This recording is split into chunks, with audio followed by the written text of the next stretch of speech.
எல்லா தமிழ் மக்களுக்கும் என்னுடைய வணக்கம்.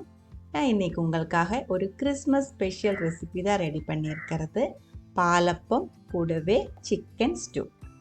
வெஜிடேரியன்ஸுக்கு வெஜிடபிள் ஸ்டூவோட ரெசிபி நம்ம ஆல்ரெடி அப்லோட் பண்ணி இருந்தது தான்.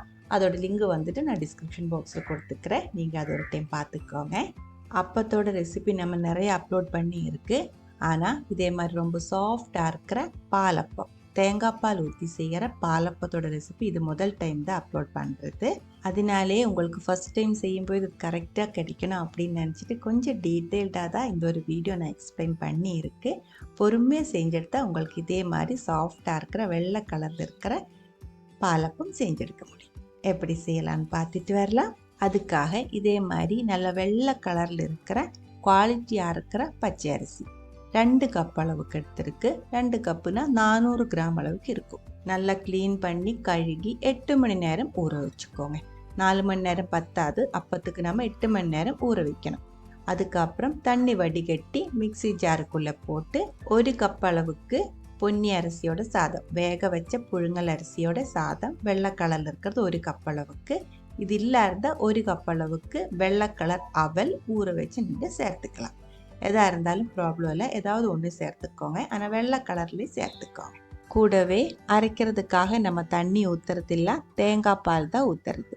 கட்டியாக இருக்கிற தேங்காய் பால் 1.25 கப்பிலிருந்து 2 கப்பு தேங்காய் பால் வரைக்கும் நம்ம இந்த அளவு அரிசிக்கு தேவைப்படுது. ஃப்ரெஷ்ஷாக இருக்கிற தேங்காய் பால் தான் நான் இப்போ 1.25 கப் அளவுக்கு ஊற்றி இருக்கு.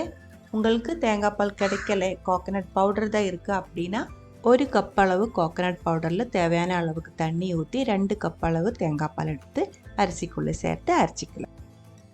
பாருங்கள், அப்ராக்சிமேட்டாக 1.25 கப் அளவுக்கு தேங்காய் பால் நான் இப்போ ஊற்றி இருக்கு.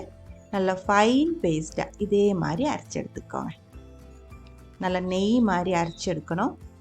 மிக்சி ஜார் சூடாகுது அப்படின்னா அரைக்கிறதுக்கு முன்னாடி அரிசி 2 மணி நேரம் ஃப்ரிட்ஜில் வச்சதுக்கப்புறம் அரைச்சிக்கோங்க.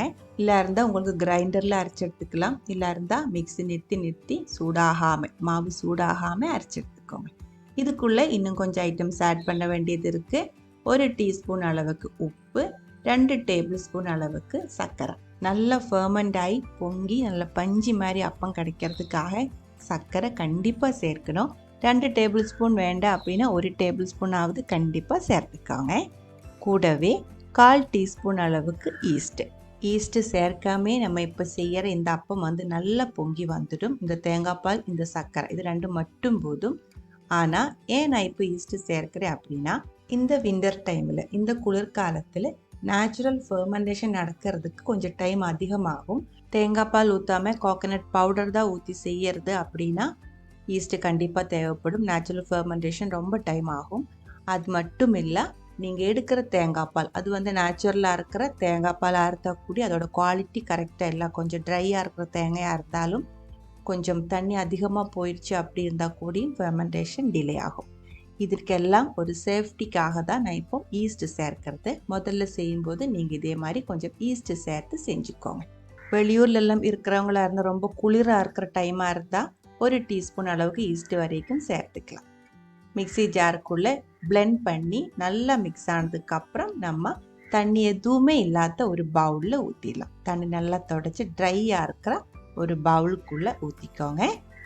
இதோட கன்சிஸ்டன்சி ரொம்ப கட்டியாக இருந்தால் கொஞ்சம் தேங்காய் பால் கூடி மிக்சி ஜாருக்குள்ளே ஊற்றி அதில் மிச்சம் இருக்கிற மாவு கலக்கி ஊற்றி அட்ஜஸ்ட் பண்ணிடலாம். பாலப்பத்துக்காக மாவு ரெடி பண்ணும்போது நம்ம இதில் தண்ணி ஊற்றக்கூடாது, தேங்காய் பால் ஊற்றி தான் மாவு ரெடி பண்ணி எடுக்கணும். நான் வந்துட்டு மீடியம் சைஸில் இருக்கிற பச்சையாக இருக்கிற ஒரு தேங்காய் துருவி அதில் 1 கப் அளவு தண்ணி ஊற்றி மிக்சியில் நல்லா அரிச்செடுத்த 1.25 கப் அளவு தேங்காய் பால் தான் இதுக்குள்ளே ஊற்றியிருக்கு. இந்த மாவுக்குள்ளேயே 1 டீஸ்பூன் அளவுக்கு நல்லா ஃப்ரெஷ்ஷாக இருக்கிற பச்சையாக இருக்கிற தேங்காய் எண்ணெய் கூட நான் சேர்த்து கொடுக்குறேன். எண்ணெய் சேர்த்ததுக்கப்புறம் நல்லா கலக்கி எடுத்து வச்சுக்கோங்க. அப்போ நம்ம செய்கிறது நான்ஸ்டிக் பேனில் தான், அதில் நம்ம எண்ணெய் ஊற்ற வேண்டிய அவசியம் இல்லை. ஆனால் இந்த மாவுக்கு, இந்த அப்பத்துக்கு தேங்காய் எண்ணெயோட நல்ல ஒரு மனம் இருந்தால் தான் கரெக்டான பாலப்பத்தோட டேஸ்ட்டு மனம் கிடைக்கும்.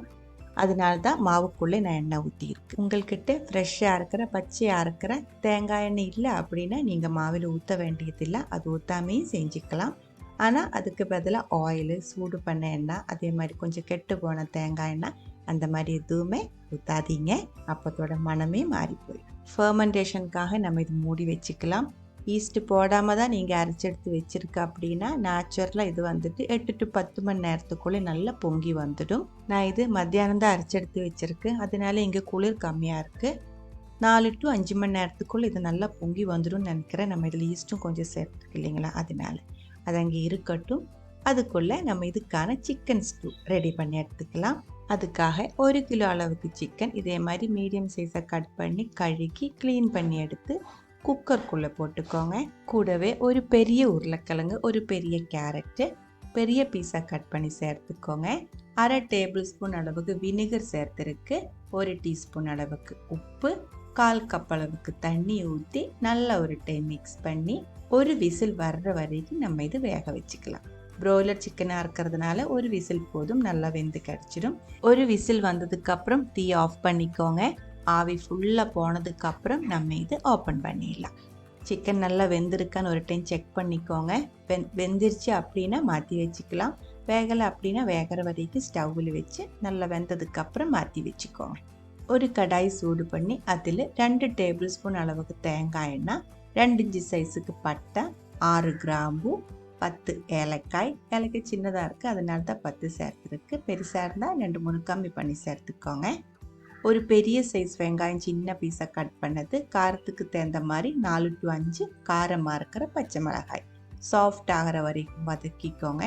அதுக்கப்புறம் 1.5 இன்ச்சு சைஸுக்கு இஞ்சி, 6 பெரிய சைஸ் பூண்டு ரெண்டுமே சின்ன பீஸாக கட் பண்ணி சேர்த்துருக்கு. இஞ்சியோட அதே அளவுக்கு பூண்டு இருக்கணும், அதுக்கு தகுந்த மாதிரி எடுத்துக்கோங்க.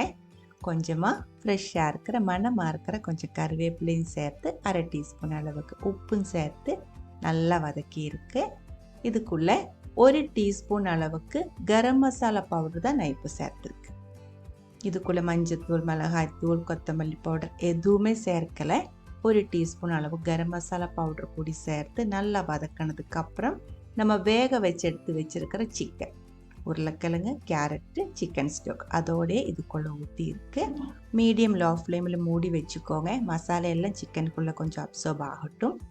இது நம்ம தேங்காய் பால் ஊற்றி தான் செய்யறது. ஸ்டூ வந்துட்டு தேங்காய் பால் ஊற்றி தான் செய்யணும். 2 கப் அளவுக்கு மீடியம் திக்னஸில் இருக்கிற தேங்காய் பால் எடுத்து வச்சுருக்கு, 2ஆம் பால்.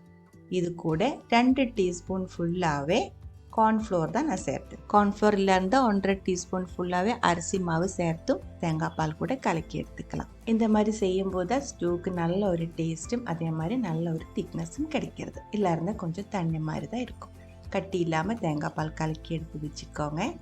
அதுக்குள்ளே ஒரு 5 நிமிஷமாக மீடியம் லோ ஃப்ளேமில் நம்ம சிக்கன் கொதிச்சுட்டு இருந்துச்சு. டீ கம்மி பண்ணி வச்சதுக்கப்புறம் தேங்காய் பால் ஊற்றிடலாம். 2 கப் அளவுக்கு 2ஆம் பால், 2 டீஸ்பூன் ஃபுல்லாகவே கார்ன்ஃப்ளோரும் கலக்கி அந்த ஒரு தேங்காய் பால் தான் ஊற்றி இருக்கு. உப்பு செக் பண்ணி தேவையான அளவுக்கு சேர்த்துக்கோங்க. நல்லா கொதிக்க விட்டுக்கோங்க. மசாலா எல்லாம் சிக்கனுக்குள்ளே அப்சர்வ் ஆகிருக்கிறது தான் நம்ம இப்போ ஊற்றி இருக்கிற தேங்காய் பால் ஒரு டைம் கொதிச்சா போதும். நல்லா கொதிச்சதுக்கப்புறம் 3/4 டேபிள் ஸ்பூன் அளவுக்கு பெப்பர். இது வந்து ரொம்ப பவுடராகவும் இருக்கக்கூடாது, க்ரஷ் பண்ண மாதிரி இருக்கக்கூடாது, அந்த மாதிரி தான் இது வந்து நம்ம ஸ்டூவில் சேர்க்கணும். ரொம்ப பவுடரை சேர்த்தா நல்லா இருக்காது.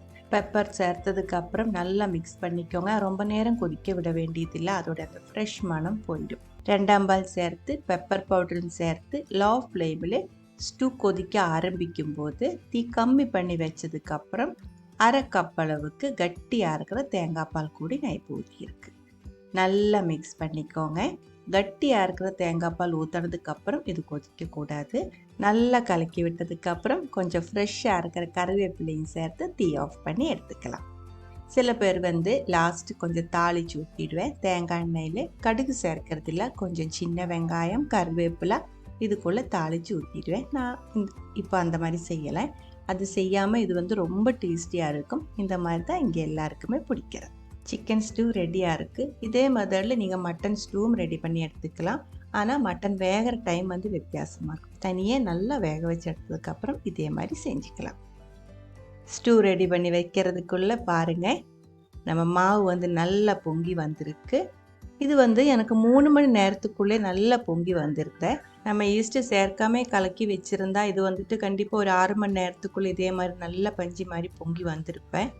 ஆனால் எல்லாருக்கும் அந்த மாதிரி கிடைக்கிறதில்ல. நம்ம நல்ல குவாலிட்டியாக இருக்கிற தேங்காய் பால் தான் ஊற்றியிருக்கு. ஃப்ரெஷ்ஷாக இருக்கிற பச்சையாக இருக்கிற தேங்காய் பால் தான் ஊற்றியிருந்தேன். எல்லாருக்கும் அந்த மாதிரி கிடைக்கணும்னு இல்லைல்ல. அதனால தான் நான் ஒரு சேஃப்டிக்காக 1/4 டீஸ்பூன் அளவுக்கு ஈஸ்ட்டு பொடி சேர்த்து கலக்கி வச்சுருந்தேன். அதனால நமக்கு ஒரு 3 மணி நேரத்துக்குள்ளே மாவு நல்லா பொங்கி வந்திருக்கு. மாவு கலக்கி வைக்கும் போதே நம்ம இதுக்குள்ளே சர்க்கரை, உப்பு எல்லாமே சேர்த்தா வச்சுருந்தேன். அதனால மறுபடியும் ரொம்ப மிக்ஸ் பண்ணி இதில் நுரைய இன்னும் அமர்த்தி விடக்கூடாது. மெதுவாக தான் மிக்ஸ் பண்ணி எடுக்கணும். அதுக்கப்புறம் நான்ஸ்டிக் பேன் மீடியம் லோ ஃப்ளேமில் மெதுவாக தான் சூடாகணும். ரொம்ப அதிகமாக சூடாகி போகக்கூடாது. தேவையான அளவுக்கு மாவு ஊற்றி இதே மாதிரி சுற்றி நடுவில் கொஞ்சம் மாவு நிற்கணும். ஒரு டேபிள் ஸ்பூன் அளவுக்கு மாவு நடுவில் இந்த மாதிரி நிற்கணும். ஃபுல்லாக இந்த மாதிரி ஓட்டை விழுந்ததுக்கப்புறம் மூடி வச்சுக்கலாம். இது சீக்கிரம் வெந்து கிடச்சிடும். பாருங்கள், நம்ம அப்பம் திருப்பி போடுறதில்ல. ஒரு சைடு மட்டும்தான் வேக வச்செடுக்கிறது, இன்னொரு சைடு ஆவியில் தான் வேகிறது. இந்த மாதிரி தான் அப்பம் ரெடி பண்ணி எடுக்கணும். இது ஆறும்போது நல்லா சாஃப்டாக பஞ்சு மாதிரி கிடச்சிடும்.